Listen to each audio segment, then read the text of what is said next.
How's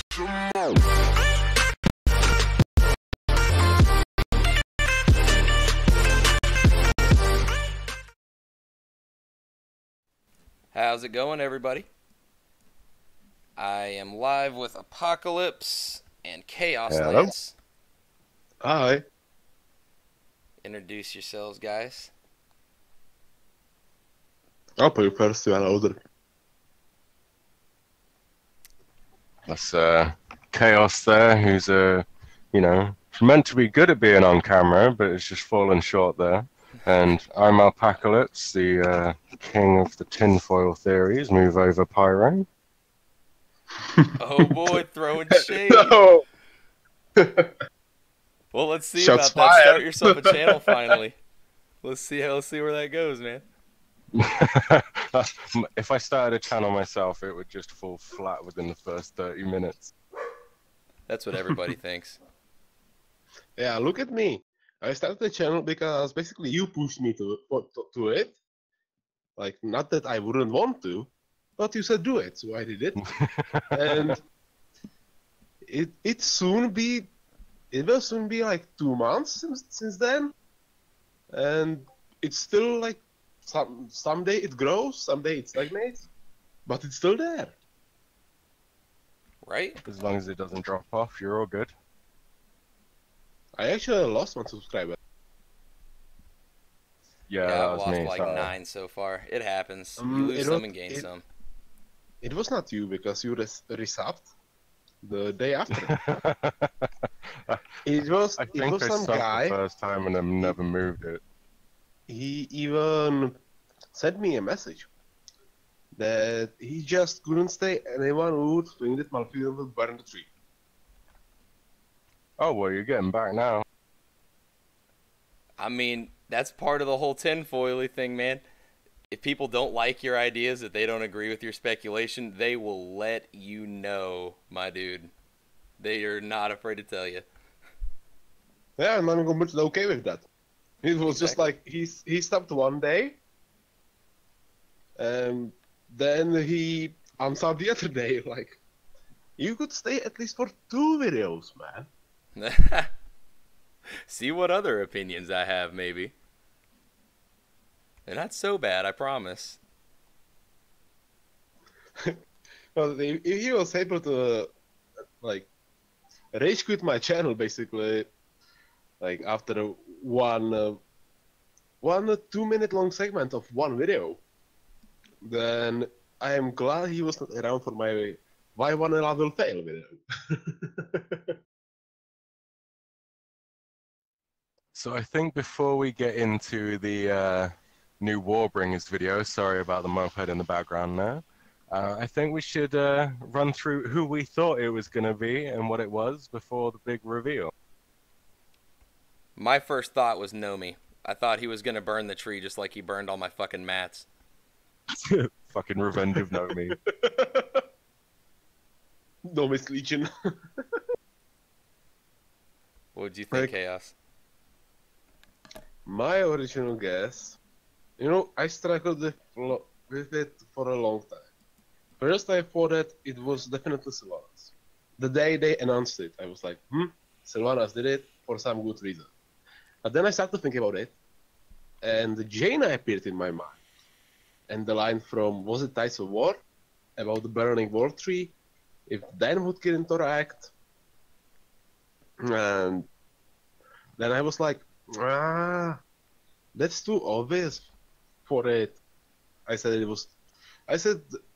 a line in a book was too obvious for it to be a hint over what happened. Right? Note this because it was fucking Sylvanas. I always kind of thought it was her, but then, you know, just waiting for that morally grey reason. I was honestly convinced that it was I've got to burn down the tree because Malfurion is taking too much power. He wanted to heal himself, so he needed more power, and then he wanted to fight back, so he had to drain more. As you can see in the pre-patch, like, every time he's doing his entangling roots, it's always a dead patch of like grass around him. So it's like, okay, so he's got to be leeching that energy somehow. Something goes wrong, he goes into a bit of an overload power trip, And so burn down the tree, cut off the supply, stop him, blowing up the planet. But no, it's just, fuck you, I'm gonna burn it down. Yeah, I have then moved to Malfurion on the ship as well. With he screwed something. Because he's not like all-knowing one who can't do anything wrong. He fucks up pretty often. So I thought that he was trying to do something, like maybe build this wall again around the world of Yggdrasil and make it like Atlantis from Stargate. But then I saw that video where he got the axe in the back, and I said, "Oh, fuck off! I'm not doing this anymore." Yeah, that was a bit of a low blow, that one. It was. The worst thing is that this basically paints Southbank as a traitor. High treason. And yet people still sign with him. They could go with Bane, for example, who is even bigger moral ground for the Horde than Southbank ever was. And the honor ground.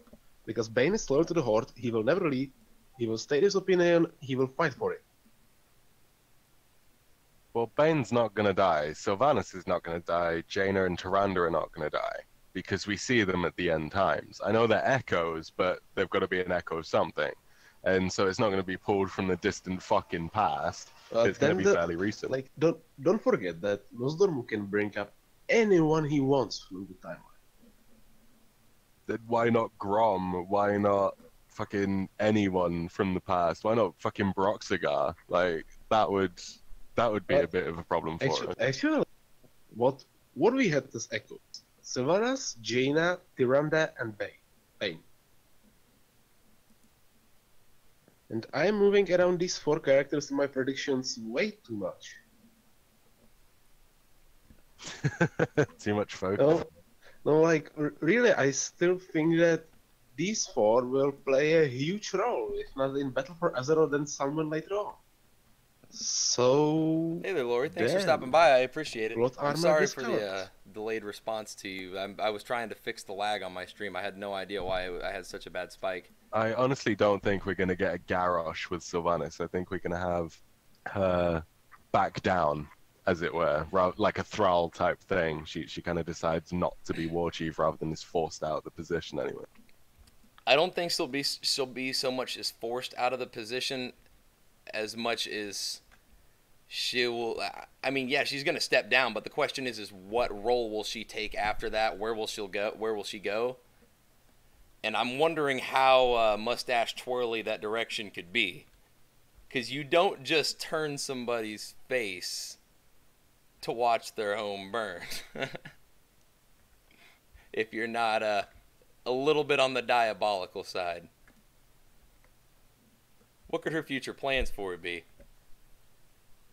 I don't know. I mean, going back to just being the leader of the Forsaken is going to be a bit of a letdown. But then again, BFA is starting with a letdown. It should probably continue with some. Since now, it can go only higher. Pretty honestly, much. You say that. You fucking say that. You underestimate Blizzard. Careful underestimating Blizzard. They'll always blow your mind. Yeah, just sometimes the wrong direction. I would say that Sylvanas could go away and possibly even die in a pretty... How to say that? So I wouldn't sound like a fucking lunatic.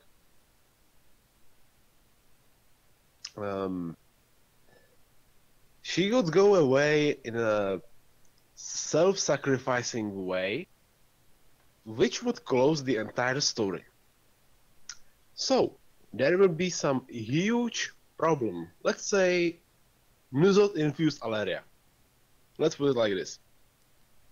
And there is only 2 persons in the fucking world who can defeat her somehow. 2 are left. Sylvanas and Greymane. And these 2 were sacrificed to stop Alaria. And that's how all the characters that people are calling for their deaths will die. It will not be a shitty writing, it will not piss anyone. It will be a good story. And a good closed story. And then let's make Lord and Martyr on Warchief. Really? You want to install that racist as the war? Yes, I want. I mean, what a better way to do it. Well, think about it. We have a Sourfang who is honorable man on batteries. We have a Bane, which would piss off many people, because many people think he's a spineless coward, with which I disagree. And then who is left? Like Zentabra or Rokan? Many people don't know who they even are. Hey, how's it going, Xenix? Salisra? How do you not know who Rokan is? I know who he is, but trust me that when I meet some random guy, even on a fucking beta, and I say to them, "Hey, Rokan is cool as fuck," and they're like, "Who?" Yeah, that's because you're just freaking him out. You're that creepy guy in the corner of the room going, "Hey, Rokan is great, boy." Okay, you got the point here.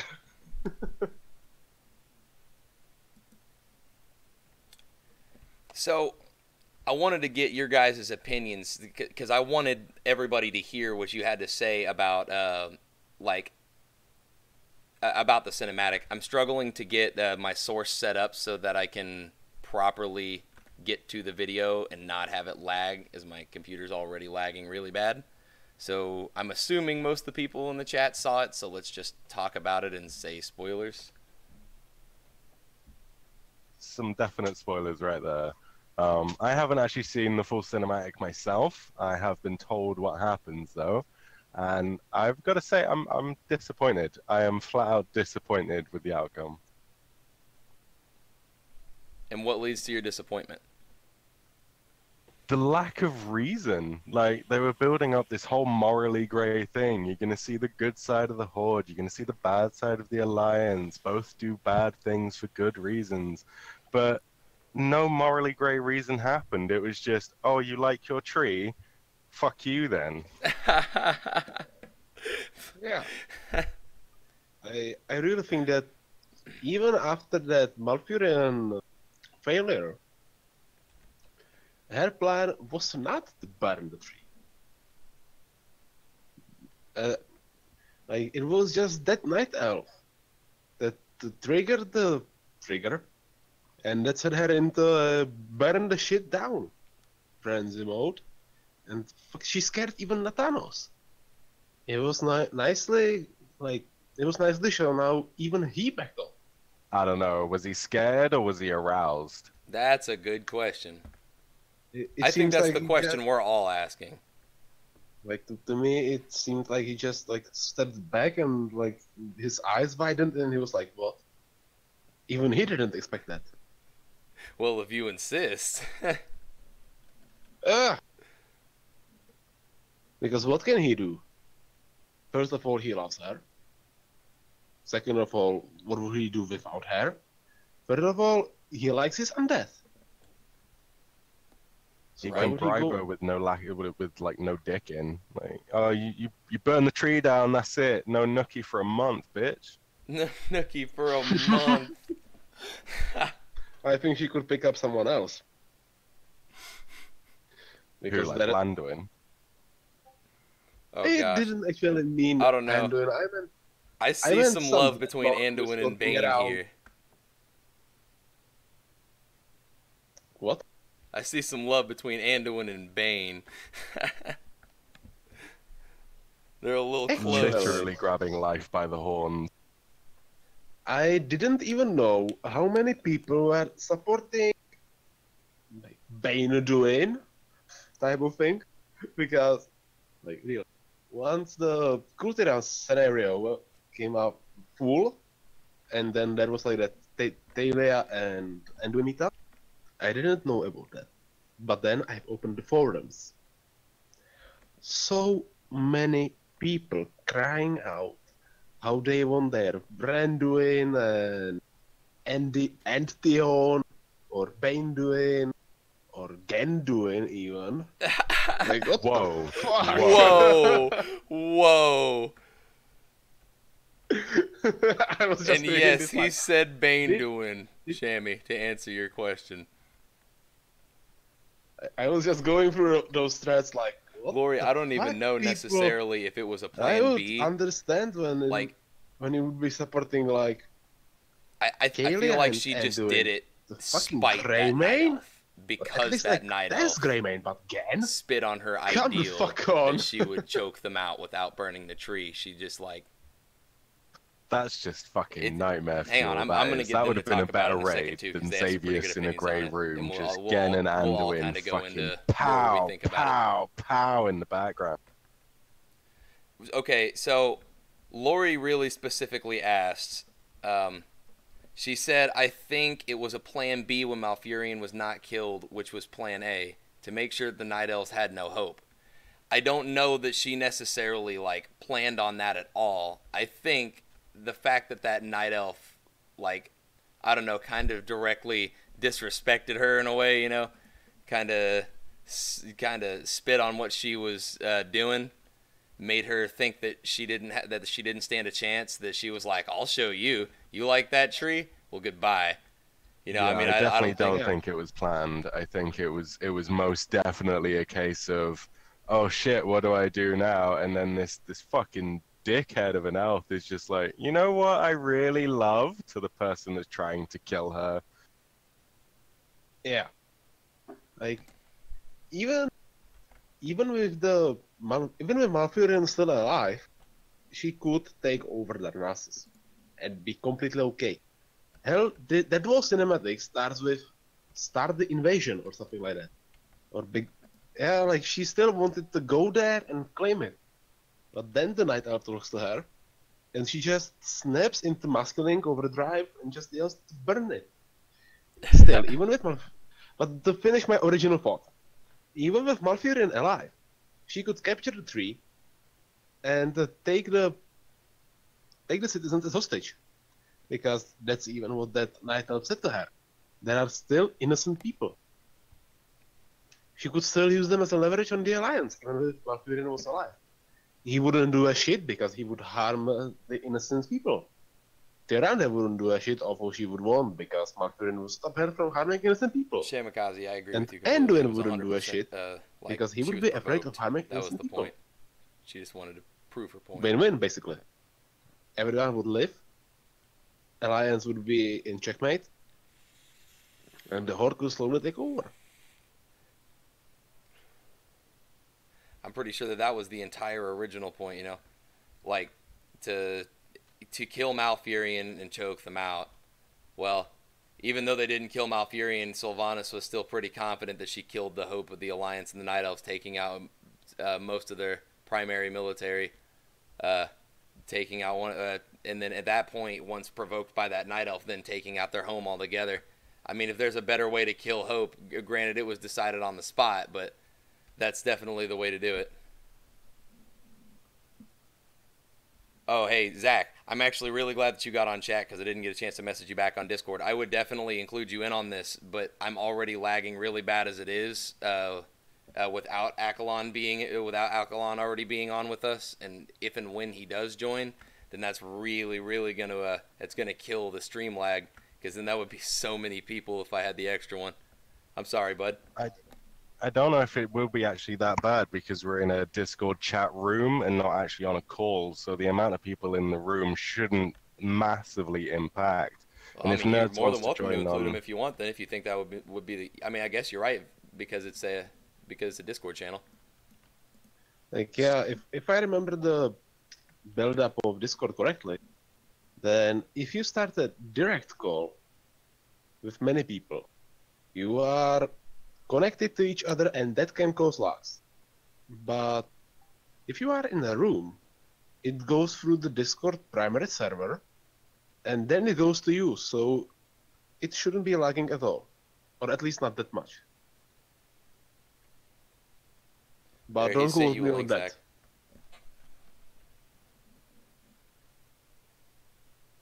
Whenever Zach joins, you can just retract the message.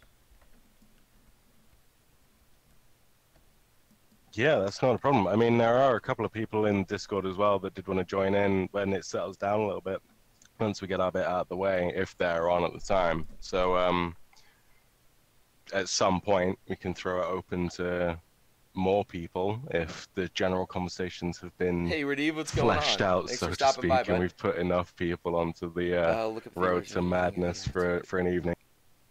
Hey guys, Lori just brought up a really good point of speculation for the cinematic. She said to look up the original meaning of yellow tulip. It's interesting with the use of flowers in the cinematic. I hadn't thought about that. If I'm remembering correctly, that's betrayal, no? Yes. Like the whole cinematic, in my opinion, the art of the cinematic, there's many hidden meanings. Like I've talked about it with John before we started the stream, so I should brought it up here.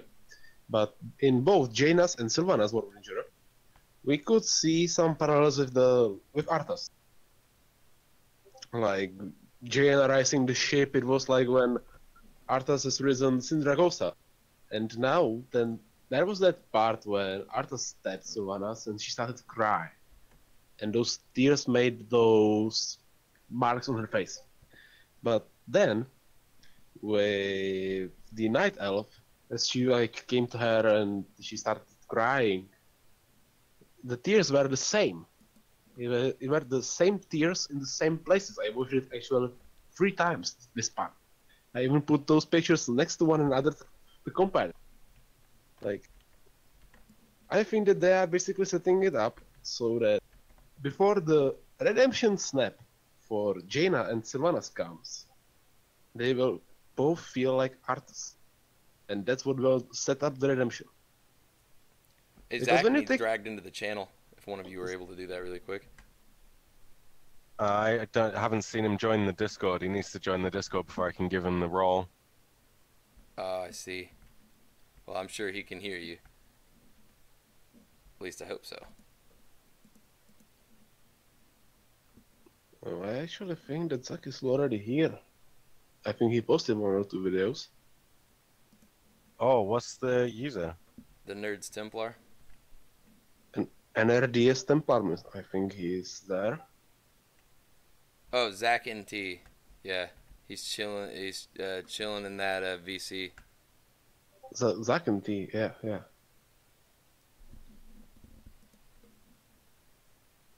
Hey, Zach. That moment your microphone's muted. What's going on, guys? What's up, man? Hey, man. Hello, Glad we finally got that worked. Well, yeah, I'm glad we got that all sorted out. Yeah. Well, welcome in the Anonymous Alcoholics Club. My name is Chaoslance. It's been 32 days since my last drink. Oh my goodness, dude! I'm trying to figure out why my stream is lagging so bad. Been like 4 years for me. Try. What is your bitrate in the coder? 4,500 kilobytes per second. I don't mean like that. Open OBS. Go to settings and output, I think. Wait a second, I'm gonna do that as well to see if I'm navigating it correctly. Okay. How to? It's set at 3,500. On how many? 3,500. 3,500. Holy hell! Touching the Azurite. How to That's a lot. Like I have it set up to 1,250, and even then I'm somehow laggy. Like this is what makes the quality of the pictures, but also the lagginess of the stream if you have weaker internet. So definitely check that out later on, because if you want to change it, you have to turn off the stream.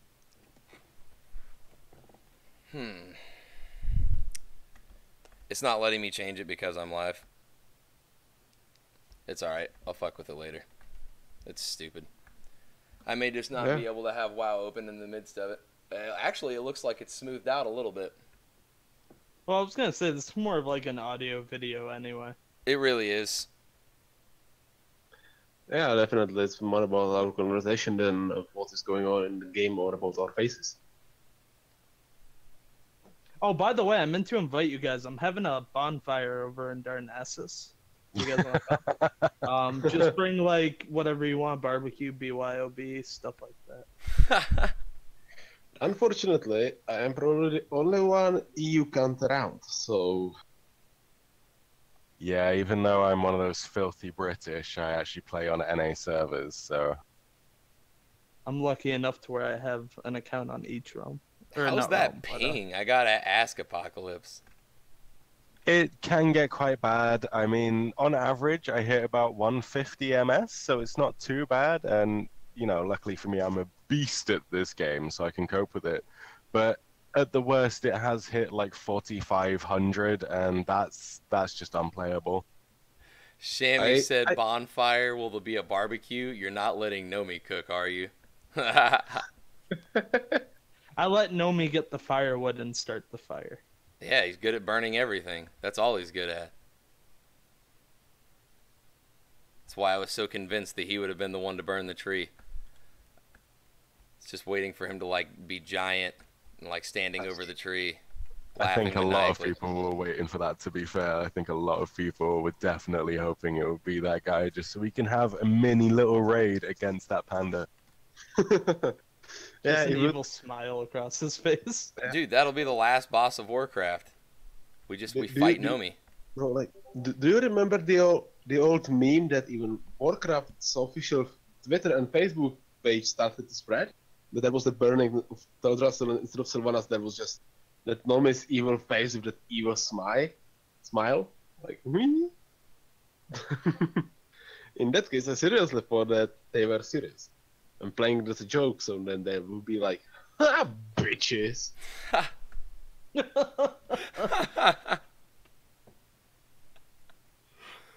Oh yeah, guys, theories. I have a specific one that I wanted to bring up first. Bolvar. He didn't burn the tree. I'm sorry. we know who burned the tree.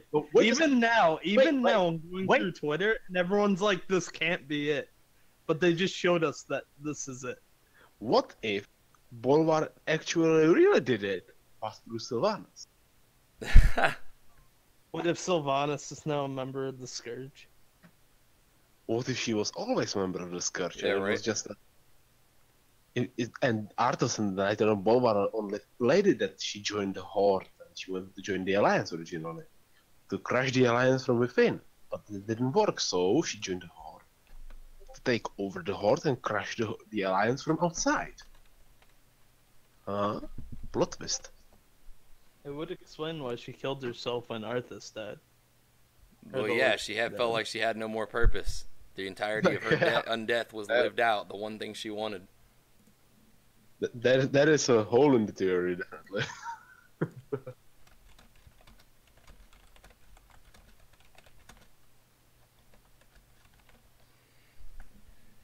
So there are quite a few different theories about Bolvar going around, and quite a lot of them all revolve around the same thing, essentially being Arthas 2.0. But we already have a Garrosh 2.0, so that would just be even worse lazy story writing. That'd be redundancy of redundancy. Pretty much. Lori said Bolvar has to go to his daughter and Anduin's wedding. Oh boy. That I would be don't pretty think they'll fun, be the like- ones to get married, to be honest. Actually, but that would be a pretty cool reveal when you think about it. Like, Bolvar just all of a sudden appearing there and like, "Hi, I heard my daughter has a wedding today." So Hey, I what's just going on, came to Silver Ram? Thanks for stopping by, man. honor the sacred pact between my daughter and my almost adoptive son. I just see that as like a rendered in-game cutscene, and then all of a sudden you just see text: "New allied race, Scourge." Only if I can be one of those like shambling horrors that walk around on the gates of Icecrown, like those big massive bastards. How would you ride a mount? How to Tauren ride mounts. Obnoxiously. Exactly. Same concept. Just write it obnoxiously. I hate how Taurens get bigger mounts. I think it cracks me up. I don't know. I think gnome mounts need a little bit of tweaking. They're kind of ridiculous. Yeah, they are. Actually, to the torrent size mounts. I was streaming today and I decided to try that war PvP, that war mode. First of all, where the fight was Alliance. Darkshore was empty. There was no one. So, I decided to go for groups. I found a group which was like 40 versus 40, organized raid groups. The Alliance raid group was not there. But there were a group of 10 people. Each of them used Gammon's Braid, that feast that increases your size, Vraco Drinking Horn, which makes you bigger, and they popped the fucking yak. That was a ridiculously big mount. They're the legends that we read about in Warcraft, but never see. Oh man, no! If only they'll wage the war against mailboxes. My friend used to do this, but it was back in the days of Cataclysm on a private server. Hey, I think that's a pretty He good wasn't point, using Shimakaze. yak because they were not in the that game. would He be was using neat, a red purple actually. drake. There was even worse because he was a natural Tauren. So he ate the feast. He got that Vraco Drinking Horn. Hey, what's He good, popped the Tab? Thanks for stopping by, Purple buddy. Drake. He stood in Orgrimmar at the Tauren district on a mailbox, and that Purple Drake was almost through the entire thing. But then he made me to level a shaman. Guess why? Why? That's right, Bloodlust. Oh God, So, just a little bit bigger. Whenever someone wanted to go to mailbox, I had to pop a Bloodlust. So he was even bigger, and then mailbox was completely inaccessible. Oh, the good old days nostalgia. This is why no one wants to play with you, Chaos. This is exactly why. It was not my idea. We used to be a glorious pair of trolls. Or like going into duels with two Blooded Knights. Just for fun. I bet you were helped with the corrupted blood incident, didn't you? Dude, I Back in the remember days- that shit. That was a wild experience. Back in the days, I was 6-year-old kid without internet in any shape or form. And without any knowledge of English. Trust me, it was not me. But shit, if I was playing back then, I would do that. You Oh, were yeah, one me of the too. dudes who Absolutely. like run into the groups of priests trying to dispel people, just to fuck them over a little bit more. I always like calling back to that event because I like to point out that the CDC used it for a study.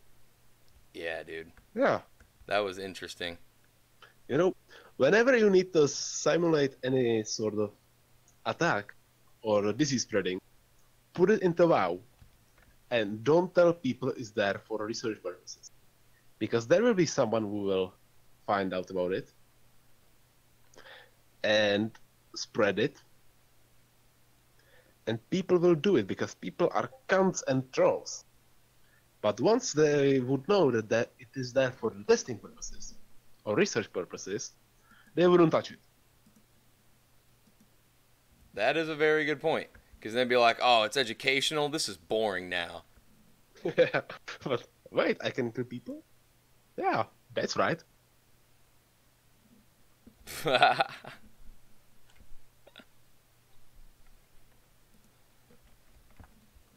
So, who do we think is going to be the next kind of big raid boss after BFA? Who's going to be the next issue we have to tackle?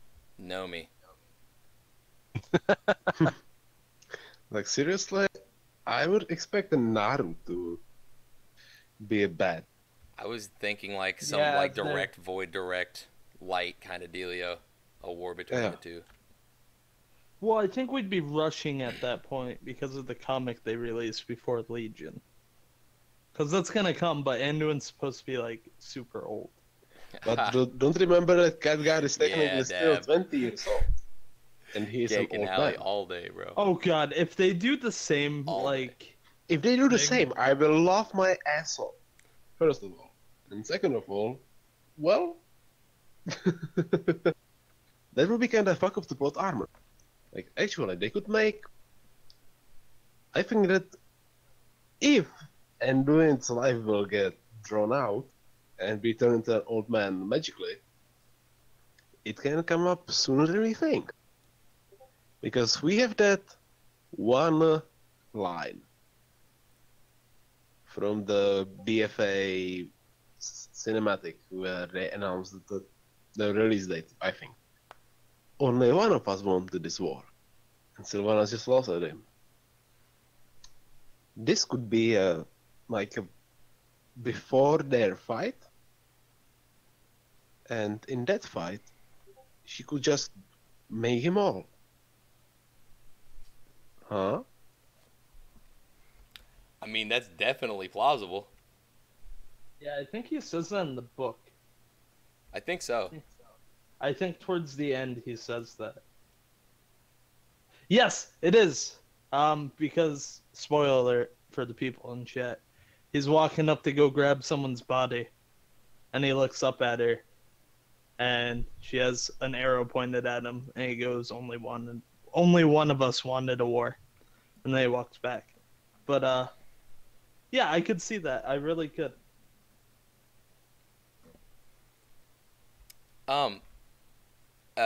Chaos and Apocalypse. Why don't you talk about what you thought with with the way that the Warbringer short brought to attention her hatred for Arthas and showed in a lot more graphic detail like what happened to her, the way that like her tears were burned into her soul, and kind of explaining the markings on her face, things like that. And then the way she played with that Night Elf's tears in almost the same way, you know.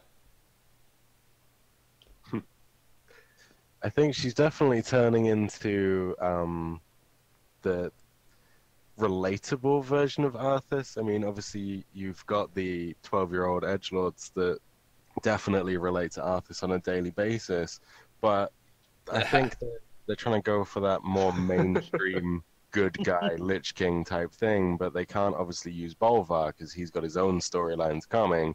Hashtag resurrecting Galacrond. But there we go. Hey, no. Now you have to explain that theory, because that was another one that we were going to talk about today. I can't wait to shoot that one down. Oh, you can try. You can try. But first of all, like, they want to go with this morally grey type thing, and Bolvar is definitely the right kind of character to do that with. I mean, Sylvanas was as well, but they fucked that up, so hopefully they don't do this again. But Bolvar starts off as the good guy, essentially the next quest hub, the next Velen, Illidan, that kind of thing. So we're champions of his cause because of a multitude of different reasons. I prefer to go with the fact that Alex Strauss is going to go absolutely insane, so we've got to go take out the Red Dragonflight. And so we kind of team up with Bolvar against the Red Dragonflight. Ho-ho, quest expansion, raids, yay, let's get going. And he's already alluded to wanting to take down Acarus. He's already wanted to kind of wait for us to die so he could take control of the Ebon Blade again. And so we are going to be betrayed by him, but not to begin with. He's going to definitely be the good guy, and then, oh no, betrayal later on. And that's when he's going to take control of Acarus and use that energy to resurrect the bones of Galacrond into his own kind of Syndragosa, essentially, but a whole lot more powerful, which leads to Galacrond actually eating Bolvar, or whatever he does, kind of consumes him, absorbs him, and that's who the next raid boss will be, is actually Galacrond, even though it's set up to be Bolvar. Whoa. But you actually played into my hand with Alex was dying. Because recently, I think it was like at Friday, I made a video about Whispers of Pelgino. And the 5 keys are the dragon aspect. And basically the only dragon aspect we have not dealt with yet from the original ones is Alexstrasza. Because Neltharion is dead, Malygos is dead, Nosdormu will be dead, You Ysera didn't is watch dead. the last stream, did you? I'm not entirely sure. The last stream I did But- with John, we actually went over that entirely in its No, completeness. wait. Yes, I we will, did. I will get to my point. This is an introduction. In the last one, it's Alexstrasza. And there is only, there is one guy who could be the Lord of Ravens. And it makes more sense than Khadgara and Medivh. Odin. Who was against the idea of dragon aspects in the first place. So, once he learned about the fate of Neltharion, Malygos, Ysera, possibly Nosdormu, he could be like, hey, wait, there is one big lizard that will fall to madness soon, so let's better get rid of her before it happens. He snaps her neck, he turns the key, literally, because he will, turn her head around her neck, and they can imagine it. And with the 5 torches being the wall trees, which all of them burn in one way or another, boom, all gods will be free. Shaladra still hasn't been set on fire. It was Yeah. in Suramar. When You did it have- actually get fully set on fire? I know we kind of but- mess around with roots, but not the actual tree Yeah. itself. You technically didn't mess with, not even with Anadrustal, because you just burned one branch in Wrath of the Lich King. Otherwise, the tree was just cut down, literally. Yeah, I mean, I guess you could consider its nightmare corruption, the way that it kind of destroyed the tree itself, very well may have been the death of that tree or its burning, metaphorically. Yeah, every tree needs to be fully alive to hold the old gods back. Yeah. And once it's corrupted, it does the opposite, obviously. Exactly. Yeah, but also I have one indirect hint to support my theory about this, and it's kind of bulletproof. Because when you think about it, what were the old gods Def. always after? Stay out of the pink lava. What was their wall? That's good. Every time we deal with old That's gods, really funny. we have something around. Wall trees and dragon aspects. In one way or another, they are there. So they are aiming, obviously, for them. For the wall trees and the dragons. So, that makes sense. At least to me. I mean, I think that makes perfectly plausible sense. Yeah, I could see it in a situation where the world trees hold the old gods' powers back, and the dragon aspects could fight the old gods if all the trees were up. Well, I mean, the dragon aspects are how the world trees were created in the first place, and that's why Teldrassil was able to be burned like it was, because it wasn't given the gift of the Lifebinder. It wasn't given its immortality. Speaking of burning Teldrassil, I've never seen a Demolisher have such range. Yeah, that's another point that Guys, Jaina had casted Levitate on them, okay? There was one argument I made with someone when I saw the footage of the beach. There were 5 demolishers. No Azerite empowerment, no anything. Just basic demolishers. How We'll the choose fuck us to was get the that old- supposed to lit the tree? Yeah, Super One J, of they the do give things them that immortality. it would be less flammable. And by the way, welcome to the I stream, buddy. think, honestly, it's one of those things that we're going to have to just have our suspension of disbelief.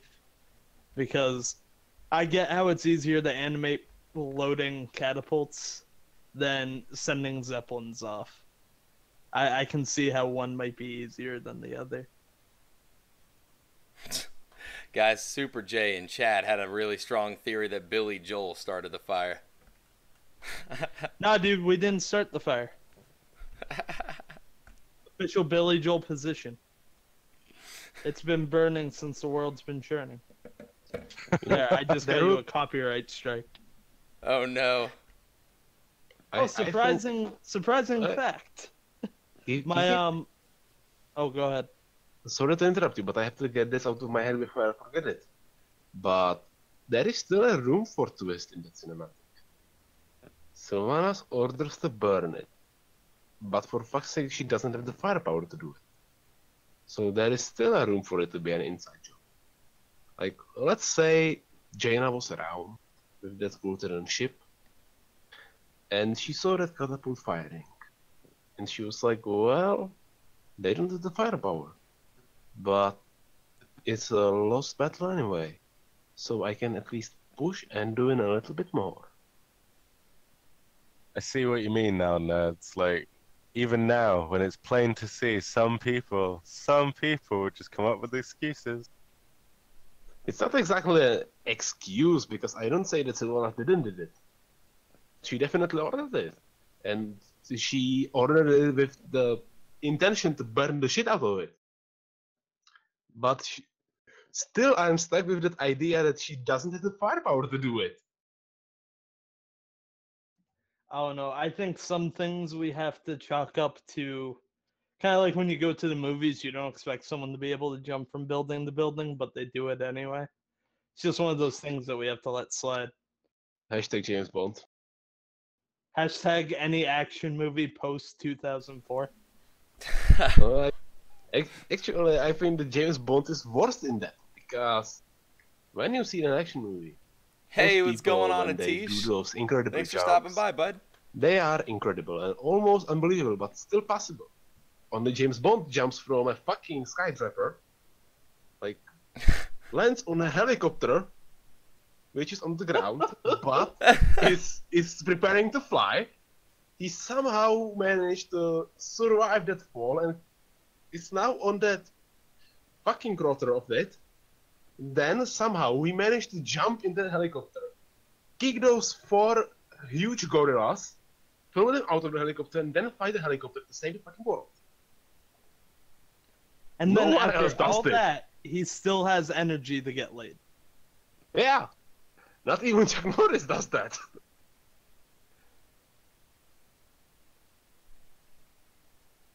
Real quick, I'd love your guys' opinions on the new mounts that came out today with the pre-patch. I haven't seen them. I have seen them on beta. Well, that plague bat is badass.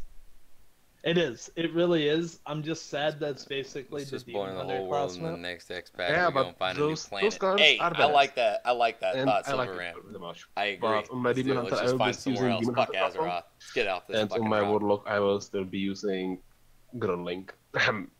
But that Alliance one, that Hypogryph is just like meh. And I like that it's high res, but yeah, it is I like the- underwhelming. The high res looks good, but even compared to just simple recolor, basically copy pasting an old mount, an old model which is in the game for God knows how long, basically since Warcraft 3, and just polishing it out.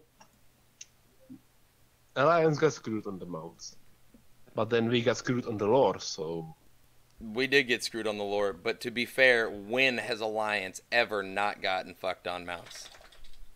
Like, ever. I just want to point out, okay, you guys get, well, now I play on Horde main. I'm still getting used to it. We get dinosaur mounts, all this cool stuff. We get hyenas. The Alliance Dinosaur get forms. dinosaur forms. Well, the Goltiran forms are badass too. So Honestly, I like the Coltiran human forms more than the Zandalari troll, but that's just me. I like the wicker deal. I agree, but by the Horde way- does consistently get better mounts. just by the way, do we have a Kultiran balance druid form? Not yet, and I'm really hoping it's one of the Wicker Men. There's one that's like speculated to be it, but like it hasn't been confirmed. Like at this point, I'm trying to stay off of beta. I'm not even sure if it's still going, but It trying is, to and stay they are. off of it so I can like get all the surprise back. Yeah, like I basically don't remember the questings, apart from the major plot points. So I will be reliving the experience again.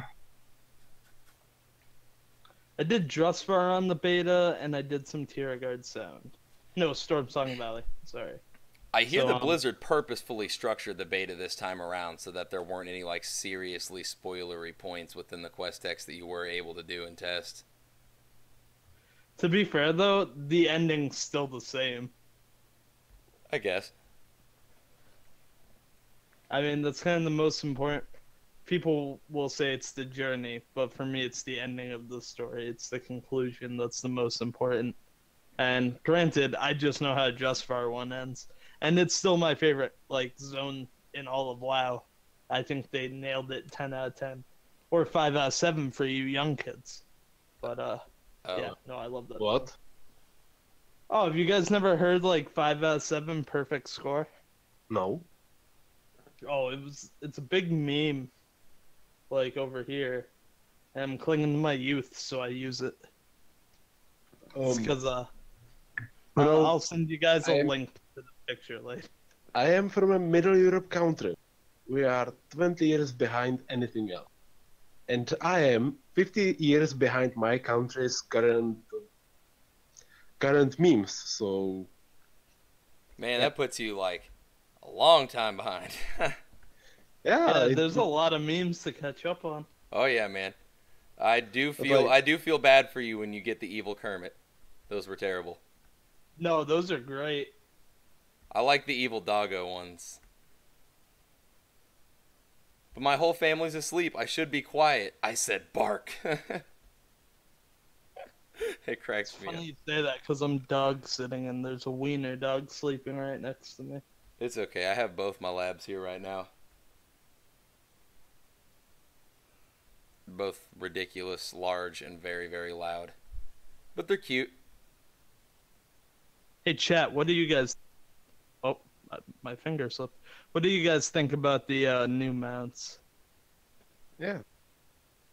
I feel bad. I want chat to get involved. Well, to catch up on chat a little bit, it is what it is. Silver Ram said, it is what it is. Let's just burn down the whole world, and in the next X-Pack, we go out and find ourselves a whole new planet to fuck up. Just like the humanity itself will continue? Right. I like the Alliance one, said Lori. Atish said, hashtag it's Vol'jin's fault. Atish said, it's official. Vol'jin smoked some strong shit before he died. Agreed. I don't know, guys. Call me crazy, but I think all the smoke in the War Chief's chamber when he was talking to Sylvanas was definitely pot smoke. Okay? Peace, Bloom, sir. Be lore friendly. I guess. Would it be peace? Oh. Would it be Peace Bloom though, or would it be Fireweed as exists in Warlords of Draenor? Peace Bloom. Or would it be Doomweed? Or Fellweed. Doomweed. That's the good shit, like the normal everyday shit is Peace Bloom. The T said Horde mounts are cool. Sucks to be Alliance. Right. That's what I'm saying. Shammy said I miss the troll / silly they took out. Dude, they took out a couple of different things that I'm very disappointed about cosmetically, particularly, you know, the whole quiver dealio. That bothers me still. Lori said it was the Fellweed. Shammy said I kill 2 dwarves in the morning, I kill 2 dwarves at night. Oh god. I think I know where this is going. That sounds dangerous. I don't want to know. So, I was in Ogrimmar this morning. You guys know, speaking of Vol'jin, you want to know what I noticed? Think back to how Vol'jin died, and then realize there's a bar called the Broken Tusk in Ogrimmar. Oh, that's the silly they took out, Shammy? Little lowbrow Blizzard right there. But the Broken Tusk Tavern was there way before Vol'jin died. The long con. They planned that joke expansions in advance. I wouldn't be surprised, man. You mean the same way that they planned the Chale reference during Warlords of Draenor? Since there was that empty, really creepy camp with bones and gore and stuff, and just a random troll standing there with no quest text or anything tied to her. That was interesting.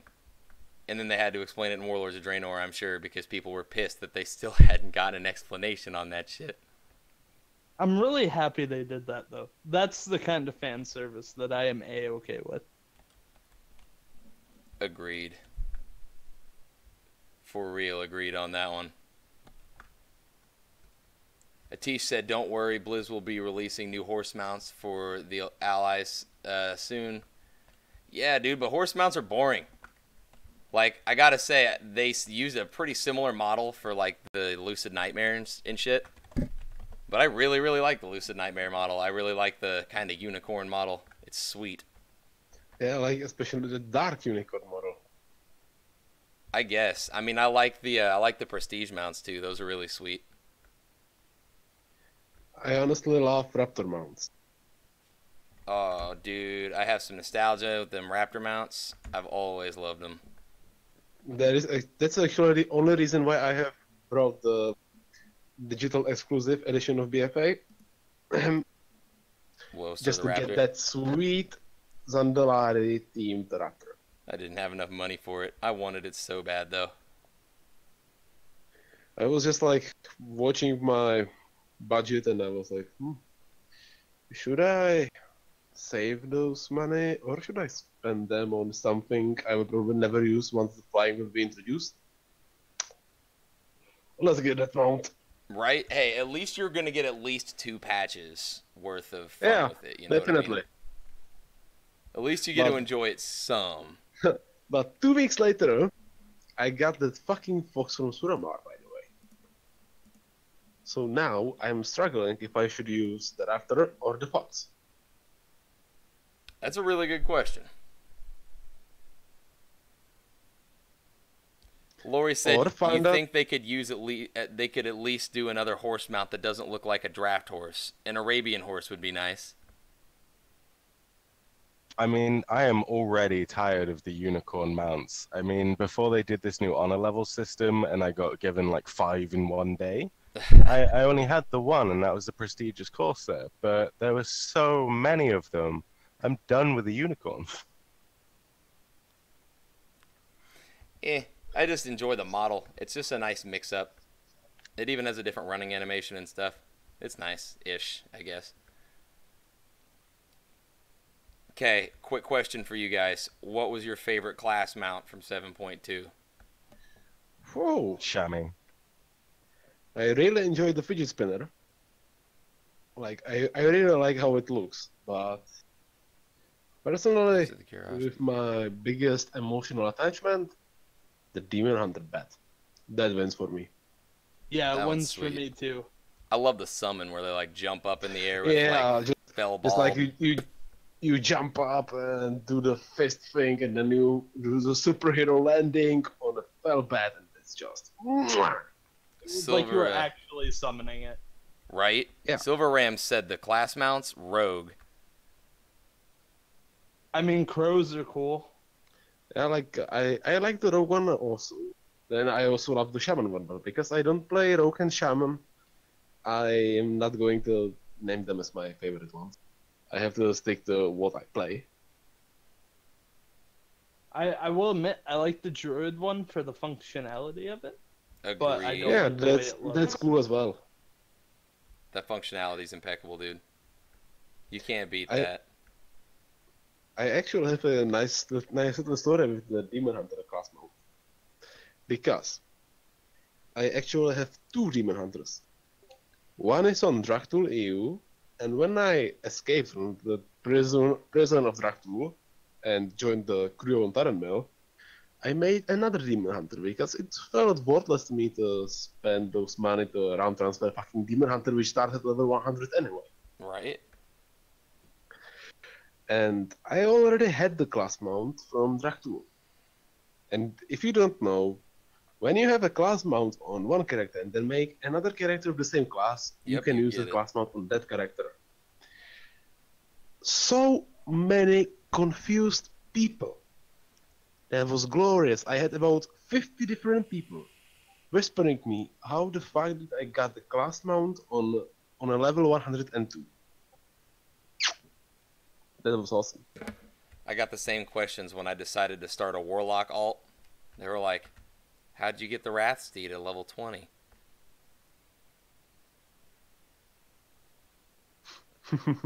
Yeah. What's going on, shinies and lucky doos? Oh, shinies and lucky dudes! Shinies and lucky I love dudes. those guys. Hi. Hello. Greetings. Hail and well met, champions. Will you Man, guys do you're me? a tall one. Oh my goodness.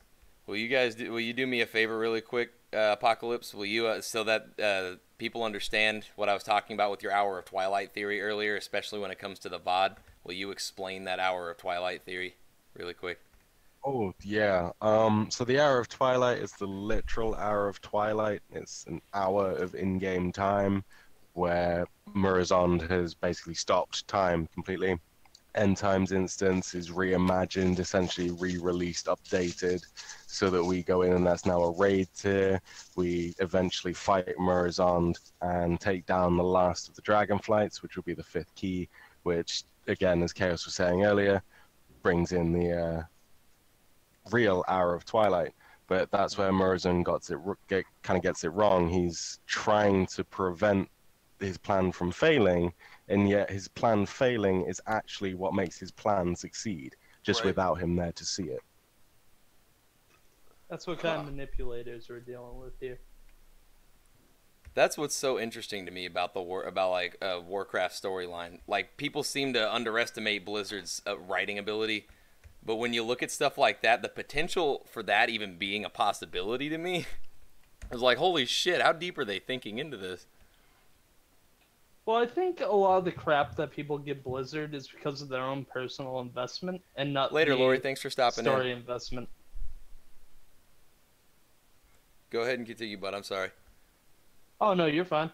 That was pretty much it. I think people just don't realize that personal investment is different than actual story investment. So Blizzard writes the story, people think it's bad just because they don't like where it goes, when in actuality it's a very good story. Agreed. That's exactly how I felt about the Warbringer short today. Like, Honestly, everybody was so Taliesin disappointed. said something to that effect, and I agreed with him 100%. You could be missing out on so much potential character progression by not like having Sylvanas be the culprit of it, by not showing how cold-hearted that she really is. Yeah, definitely.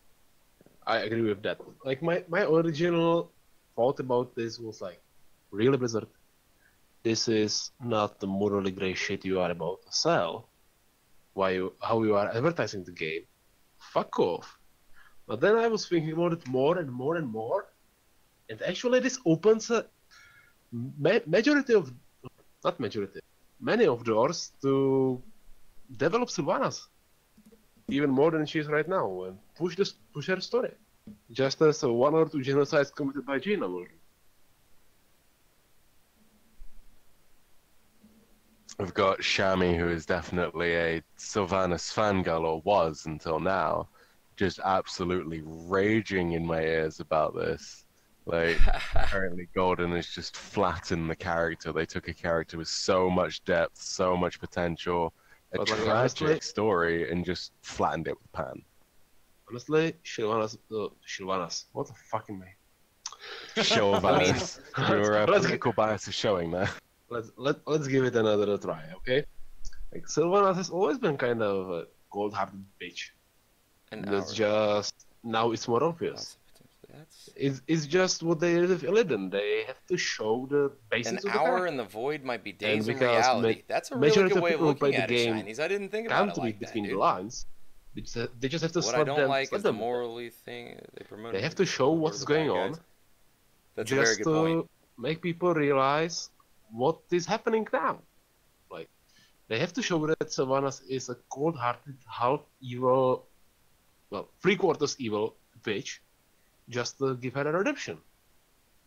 Just as they overshowed the goodness of Illidan, that he was always aiming for the good stuff. So I wouldn't say that they are taking away Sylvanas' depth or something. They are just showing it to the complete. How to say it without offending anyone? Oh, fuck this. To the complete idiots. Hey guys, I just got stream sniped in Undercity. Dabs came by. Dabs standing next to me, bro. That's great. Hello there, Illustrious. random Forsaken peasant. It's okay. He's a guildie of mine anyway. Well, I have to say, I fucking love the transmog, man. What, my transmog? Or Dabs? No, his transmog. Yeah, dude, no, he's a farmer. I love it, dude. That's glorious. You should have seen his Warriors farmer mog. That was absolutely astounding. I love the hell out of it. He's an undead farmer, dog. That's his thing. Fucking role players, man. I know, right? It cracks me up, dude. It cracks me up. Oh shit. Oh my goodness. Since the both of you are here, let's explain alternate Draenor and how it is Azeroth. Let's go that deep into this rabbit hole, guys. I don't think Chaos subscribes to that theory that they're the same planet, but well, the evidence is overwhelming. Just to clear it up, I am not 100% subscribed to this view. I just don't want it to be true. But on the other hand, I can't deny it makes sense. Right? Like dude, I sat there and tried to poke some holes in it, and I mean there are a couple of small holes, but it was hard. Yeah. Couple of details, but that's it. All right, let's hear it, Apocalypse. So, essentially, as I'm sure the chat has gathered, because most of them saw it the last time, is that they are the same planet. Azeroth is Draenor at a different point in time. So, we've already got bronze dragons doing some fuckery with time ways anyway, that it's not that far of a stretch to kind of attribute Draenor to the same thing. But if you want to start with the superficial stuff, so just the looks of it, that could just be reused textures or unplanned by Blizzard. First, you've got the map, right? The in-game map. If you scroll all the way out, you've got Azeroth, Outland, and Draenor on one map. Why would they not have added Argus to that point since it's another planet we go to? That's kind of a really minor, picky point, but it still highlights in the entire thing that you've got Sargeras versus Aman'Thul on the in-game map. Azeroth is shrouded, as we know, was hidden from view by Aman'Thul against Sargeras. That got fucked up when Aman'Thul was no longer near it, but that kind of just happens. But then you've got Draenor and Outland. You'd obviously think they would be on the same map because they are the same planet. They are confirmed to be the same planet. Draenor turns into Outland. And so why would they be on the same map as Azeroth? Maybe it was just by the time they got to Warlords, it was just easier to do so and Argus was too big. Maybe not. But it kind of points to something. Then you add on the other superficial stuff. So the Dark Portal is exactly the same, which could be explained by Gul'dan getting the image from Medivh, but again, how was that connected? Since mages can go through space, but it's also a time manipulation, essentially traveling instantly. You are compressing time, not exactly space in its entirety. There are two ways to view Portal. Then you've got the other fact that with the Dark Portal itself, that is definitely more of a time gate than a portal, because we already know bronze dragons have some sort of control over it. Why would they be able to if it wasn't a time gate? We know that you can go to different points in time by connecting it to other different points in time, i.e. 35 years before the Dark Portal opened. And then you've got other connections, like Archimonde powering it with, powers from the Nightmare. In WoD, he finishes and you can loot a bit of Nightmare from him. And so how would he have that if he wasn't already on Azeroth, which he was at one point, but he died. So does he regenerate with all of his loot? I mean, that doesn't make sense. So it has to be since he died. Or Nightmare could be in the Nether. Xavier could have reached him. Or this is the next kind of point, that's the connection, is that they have an extra kind of link that Draenor is also linked to the Dream and the Nightmare, and conversely the Shadowlands. Same with Azeroth. They are connected because they are the same planet. And then you get into Pyromancer's theory that they're actually the moons in other orbital systems, but that's speculation upon speculation at that point. But then going back to the kind of original points, that you do have some connections between the Dream and Draenor. And that would be the Fey Dragons, which, again, you see in Val'sharah, you see in the Dreamways, I mean Brightwing himself, and then you see them as wildlife on Draenor, which Chaos's theory about the Emerald Dream being a blueprint of evolution, a save point in evolution, as it were. If we were to re-originate the planet, we would take from these save points. One of those save points has Fey Dragons, so the next iteration of life would it have Fey Dragons.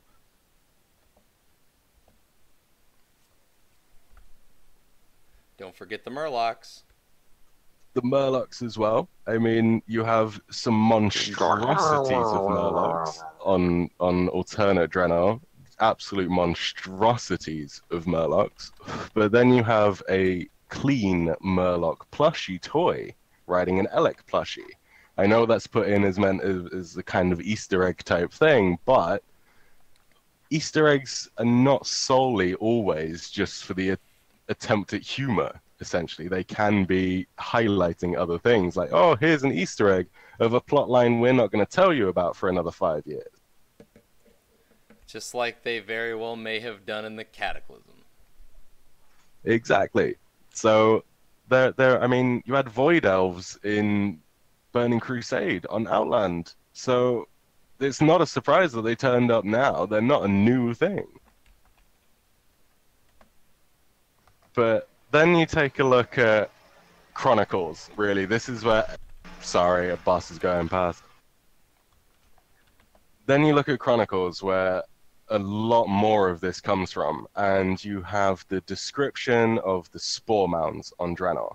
And if you were to merge an old god with a world tree, for example, or even take it from a blueprint in the Emerald Dream, so it'll have a natural affinity to plant life, you would have the spore mound is a leafy old god, basically, and they were sentient in their own right. And then when they connected to a hive mind, Take care, Super J. that's Thanks when for they stopping by, got man. really fucking messed up. Which, you know, if Yasharaj, Cthulhu, Yogg-Saron, N'Zoth all touched tentacles and got jiggy with it all together, that would be bad for Azeroth too.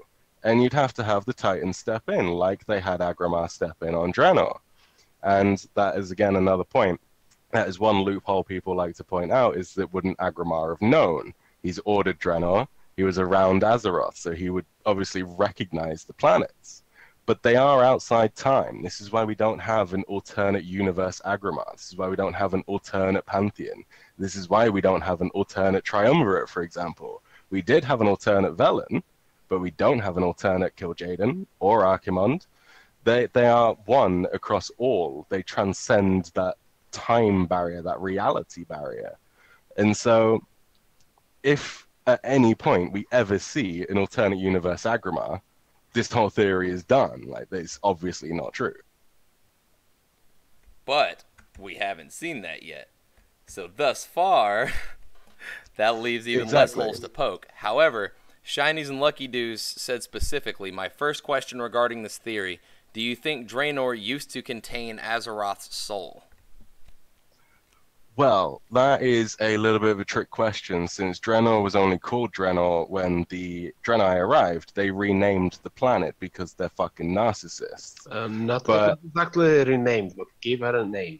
Because, if I remember correctly, Orcs definitely didn't have a name for the planet. They called it simply Warlord. They did have a name, so did the ogres. They called it the Known Earth, which was something dog in their language. I can't remember what the prefix is. But you don't call it like your land the Known Land. We used to. Like, we used to live in the known world. We technically still do, but we now live in the known universe. So just give it a while, And some narcissists will rename it, and that actually confirmed your point. So, okay, Yeah, I'm maybe. gonna back off again. Like, maybe when aliens land on Earth and they call us fucking piss pants as a planet, then we'll all start calling it piss pants as a planet. But you don't know until that happens. So that's yeah, kind of a moot point at that point until we in real life get invaded by aliens who decide to rename our planet. But it was the Draenei who called it Draenor, and that's how it got its name that stuck. And before that, it was the known Earth or whatever it was in the Ogre language. But essentially, what the timeline would have to be would be after Azeroth's world soul has either died or been born, but it either way comes out of the planet, that's when it starts to collapse and degrade and become Draenor, because Draenor is obviously, as seen, a lot smaller than Azeroth. I mean, we don't know the entire dimensions of Azeroth. We haven't seen the other side of our own planet, let alone any other planet. But it does seem that on Draenor, that's the only hospitable area that there is, because that's all that Agramar focused on, right? And so it would have to be after some degradation of the planet, which would obviously mean the world soul would not be there. This also leads into the fact that there was an abundance of spirit on Draenor, whereas there wasn't on Azeroth, since the world soul had consumed it after the wound of Yasharaj being ripped out. Which is a whole different theory, but that is wild tinfoil hat speculation, that one. And we'll get to that one probably a little bit later when I'm a little bit more high. But at the moment, you have a planet without a world soul eating all the spirits. So it's going to regenerate. You see this in any ecosystem. If you take away a predator, the prey flourishes. And that's what would have happened with the spirit. The prey, as the spirit itself, started flourishing when the predator, as Azeroth, had been removed from the equation. And so that then allowed the old gods, or spore mounds, depending on how you want to term it, depending on which of those theories you take on board, starts tapping into it.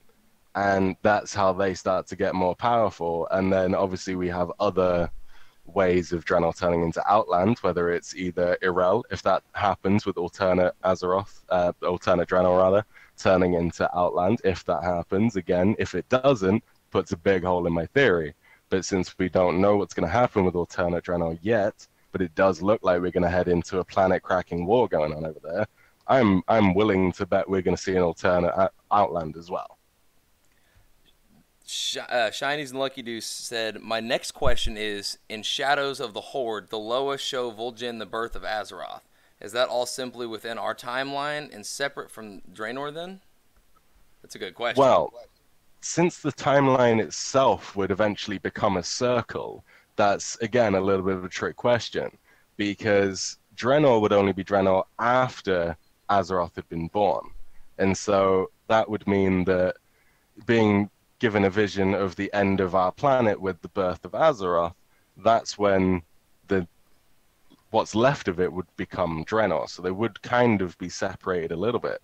I see what you're getting at. Because then, if that's later on in time, then the presence of the element of spirit would potentially be like maybe after Azeroth had awoken, and there wasn't a Titan world soul sucking on that element of spirit, would then allow for things like the overgrowth and stuff like that. Exactly that. Yeah. I see what you're getting. Oh. And again, that's also hinted at a little bit by a bit of a surprise when you go to Elunaria in the Antorus raid. When you get there within a certain amount of time and look down from Ionar's platform, you see a fucking Genosaur just sat there chilling out, staring up at you like, oh hey, I remember you. You killed me in Stormwind. Fuck you. I actually didn't know that. Shit, dude. I did not know that. You didn't know about the That's Genosaur? me stood in my garden having a bit of a smoke while he's streaming, and a fucking police raid goes up the road. Fucking shit myself. What else is new? That happens, man. I wanted a similar accident. I was just like to make it to kind of line up the situation. I live in a village. In a far off corner of the village. It's that street. But from time to time, police comes in to check, just. And I was just sitting on my garden and smoking a cigar, a pretty big cigar. And the policeman stopped. They left the car and started with that usual, "Hey, what are you smoking?" I was like, "A cigar." "Fuck, we thought you had a weed, we want someone as well." Yeah, that's definitely not the status over here. If you're smoking weed, you're a waster and a complete shitheel. But you know, fuck you. I'm not going out getting drunk. I'm not slapping up my wife. I'm too high for that shit. She pisses me off. I grin and bear it. But she rarely pisses me off. You know? I'm really on board with America's legalization crusade that we've been pushing for. You know, honestly, we have USA. Like we have some sort of crusade to legalize marijuana here as well. But when you take a look on the people who want to legalize marijuana, no. Just no. These people shouldn't be in the fucking leadership of a state. They should be like high as fuck somewhere in a park or garden and not in a fucking Senate. Oh man, trust me, there's plenty of senators and federal representatives of the United States that I could concur with that with. Either that or they just plainly belong in an asylum as it is. Where do you live, Chaos? What country do you live in? Czech Republic. Shithole exactly in the middle of Europe. From time to time, the US media make mistake us for Chechnya, which is in Russia. Just for the record. Oh. Shinies and Lucky Doos said, I thought Chaos said Legolas marijuana at first. Pictured him with a joint. He finishes smoking it. He just pulls another one from the quiver, lights it up. Yeah, dude, his arrows are just giant joints. This is getting even better. His arrows are just giant joints. They're like 2 foot long, really accurate joints. They go straight for the brain, guys. They just fucking go right into the mouth, already lit. Right? Instead of killing people, they just chill them out. I like it. If Snoop Dogg was an archer, okay? His would be blunts, though. All day. Dab said joints all around. That's good. Well, I found out this stream's demographic. Right?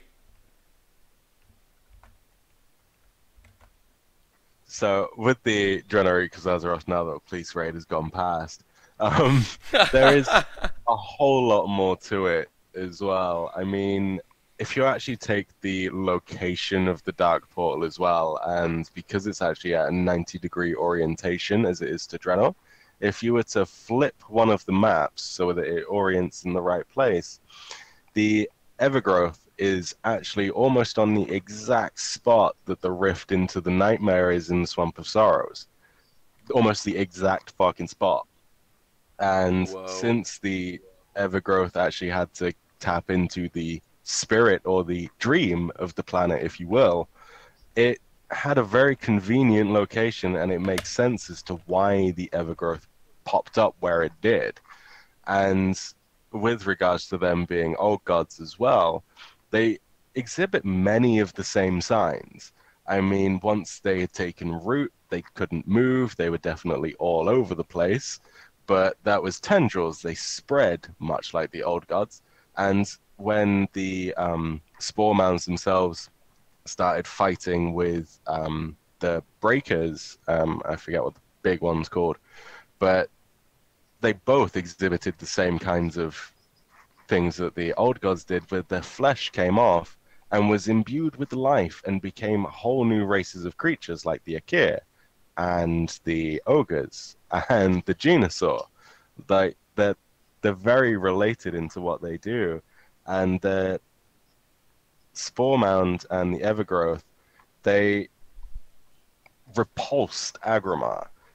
He could not tolerate them. He had to wage war on them, much like the initial reactions of all the Titans to the old gods on Azeroth.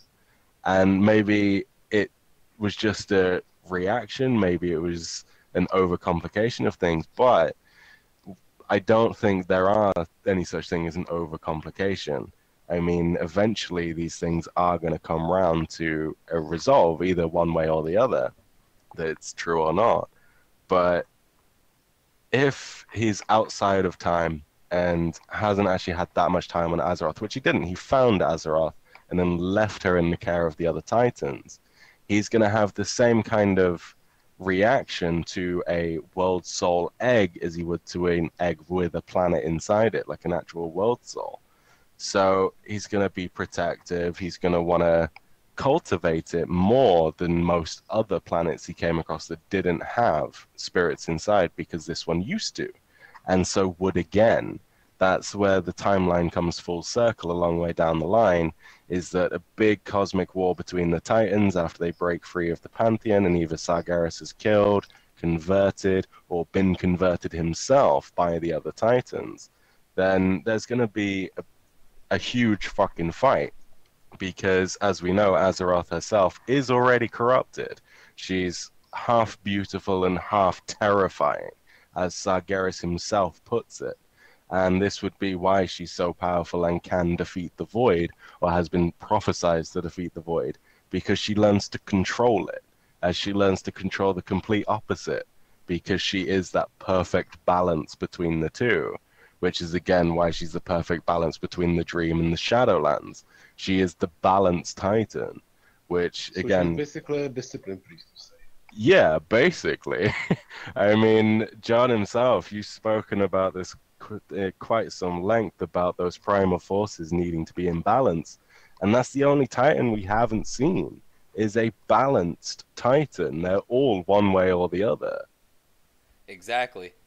I mean, I guess when you think about it like that, you could even look at the entirety of the universe, of like the Warcraft universe flow chart, like where it shows the primal forces and like where they stand, especially showing like what God, I can't think of the fucking word. What Chronicle depicts as its exact opposite and things along those lines. I feel like maybe that chart itself is yet another primal force, which I actually had a video that I was trying to work on, but like I just ended up sounding like a rambling madman because I couldn't figure out how to put it, that there has to be some kind of manifestation of balance. Either that or all the forces have to have their maximum power at all times and be at constant conflict for that balance to be achieved. Because then if there is that constant conflict and they have something that they can fight, they have something to distract them from their end goal, then it allows for life to exist. You know, because then when we have examples, again, like I've stated, with the Fel overtaking planets, there is no life left. It's all consumed in fire.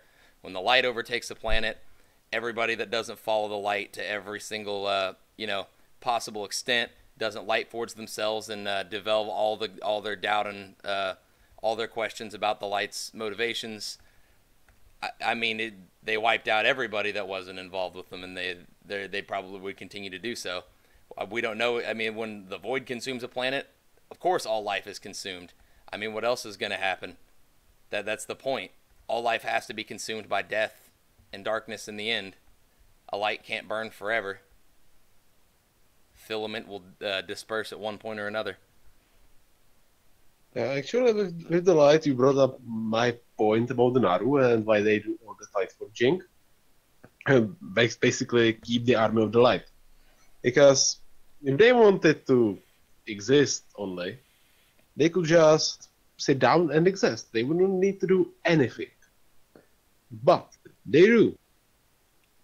So my guess is that the whole light forging and keeping the army of the light is basically them having some sort of lifestyle. That every light forge dude around them is basically a tasty snack. And for example, that's why Turalin didn't know about the Void Naru. Why Zira didn't tell him. Because in that case, she would risk the tastiest snack of all of them to go away. What do you think? There's a reason that he's her high exarch, you know, her closest follower, the one most devoted. Yeah, exactly. Like he's the one who is most the juice of the light and probably will be the first to beat him. And it's a really interesting way to look at it too, because then it shows even more of Zira's shadiness, even past what even past the light raping that she tried to give Illidan. Like how corrupt has she been this entire time, trying to make the light's one and only possible prophecy happen, and that was by lying, cheating, and then trying to molest Illidan. Yeah.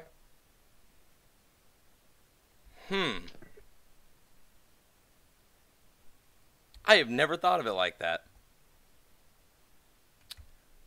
What the fuck? Apocalypse, what do you think about that? Or Zach, either one of you two.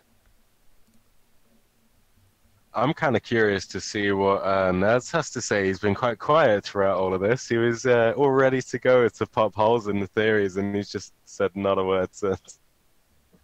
So, I like the theory. I'm sorry, there's a plane flying over now.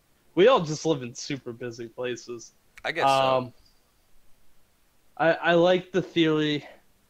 I do want to say that it sounds a little complicated for the WoW fan base, because typically they like to have a nice plot twist every now and again.